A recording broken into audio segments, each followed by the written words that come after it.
আসসালামু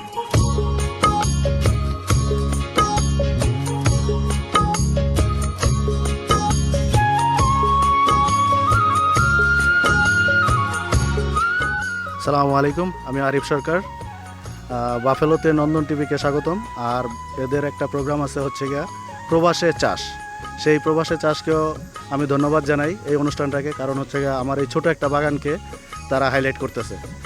তো এই বাগানটা আমি শুরু করছি 2013 থেকে। তো আস্তে আস্তে প্রথমেই এই অবস্থা ছিল না, আস্তে আস্তে এটাকে আপগ্রেড করছি।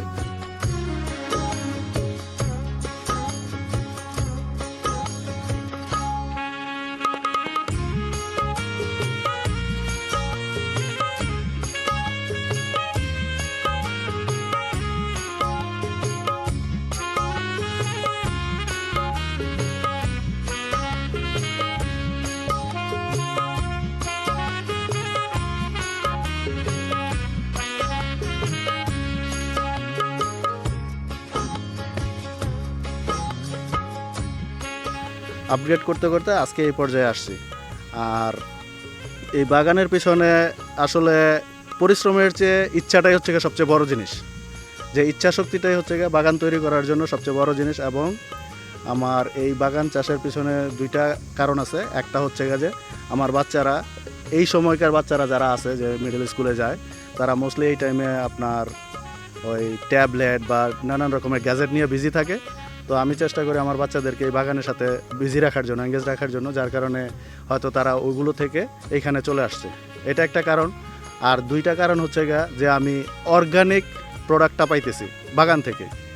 এই যে সামার আসছে, এখন আমার বাইরে থেকে কোনো কিছু কিনে আনতে হয় না। স্পেশালি সবজিগুলো আমি বাগান থেকেই যখন যেটা দরকার রান্না করার জন্য আমি সেটাই তখন নিয়ে যাই।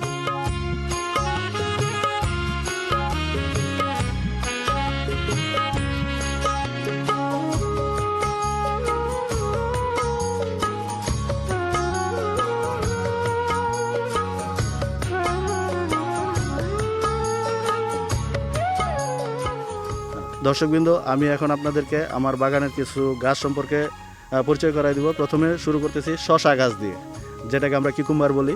তো আমার এখানে শশার কয়েকটা রকমের জাত আছে। আর এই শশা গাছটা আসলে খুব সেন্সিটিভ গাছ। এটাকে আপনার কি বলে বড় করতে হইলে, এটাকে পরিচর্যা করতে হলে আপনাকে বাচ্চাদের মতো পরিচর্যা করতে হয়। এরা খুব ঠান্ডাতেও হয় না, আবার বেশি গরম হইলে গাছ, যেমন দেখেন আজকে আমাদের এখানে 80 ডিগ্রির মতো ছিল, 82 ডিগ্রি ছিল। এই জন্য পাতাগুলো উইল্ট হয়ে গেছে গা। তো এর জন্য আপনাকে কন্টিনিউ এটাতে গোড়াতে পানি দিতে হবে। তো পানি দেওয়ার জন্য আমি যেটা করছি, হয়তো ড্রিপ ইরিগেশন দিয়ে দিছি। আমার যে সিস্টেমটা সেটা হচ্ছে আপনার মোবাইল অ্যাপের মাধ্যমে আমার যখন দরকার তখনই আমি এটা অন করে দিই, সে নিজে নিজে পানি দিতে থাকে।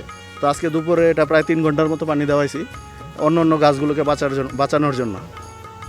আর শশা এটা আমার ফ্যামিলির চাহিদা মিটাইয়া, কি বলে, বন্ধু বান্ধব আত্মীয় স্বজন যারা আছে সবাইকে আমি দিতেছি। তো আলহামদুলিল্লাহ শশার ফলন খুবই ভালো হয়েছে এবার।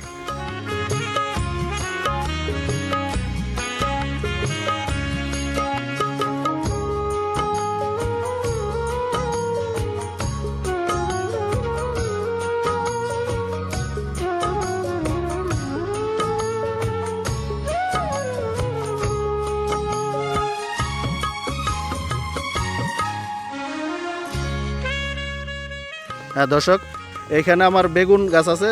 2 রকমের বেগুন, মূলত একটা হচ্ছে গোল বেগুন, আর একটা হচ্ছে আমাদের বাংলাদেশি যে লম্বা জাপানিজ লম্বা বেগুন, যেটা দিয়ে আমরা রোজার সময় বেগুনই খাই। সো বেগুন আলহামদুলিল্লাহ খুব ভালো হয়েছে।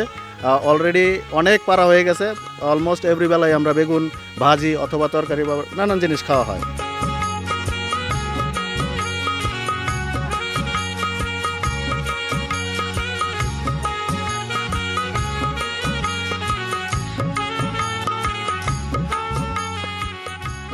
আর বেগুনের পাশেই হচ্ছে ঢেঁড়স আমি গতকালকে প্রথম উঠাইছি।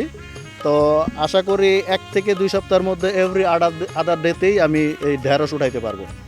ঢেঁড়সের গাছ আপনারা দেখতে পাইতেছেন অনেক সুন্দর হয়েছে।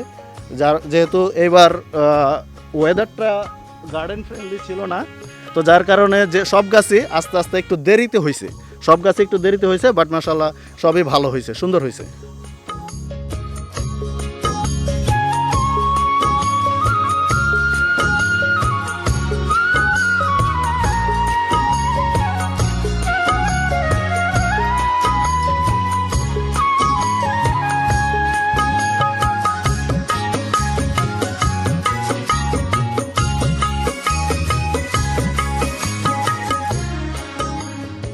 তারপরে আপনাদেরকে দেখাবো মরিচ গাছ।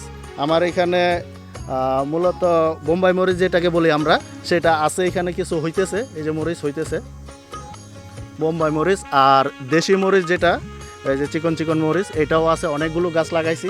আর আরেকটা জাত লাগাইছি, এটা এই মরিচটা নিচের দিকে হয় না, এই মরিচটা হয় উপরের দিকে, এটা আকাশের দিকে ফেস করে থাকে। এইটাও খুব ঝাল, এটা অনেক ঝাল মরিচ একটা।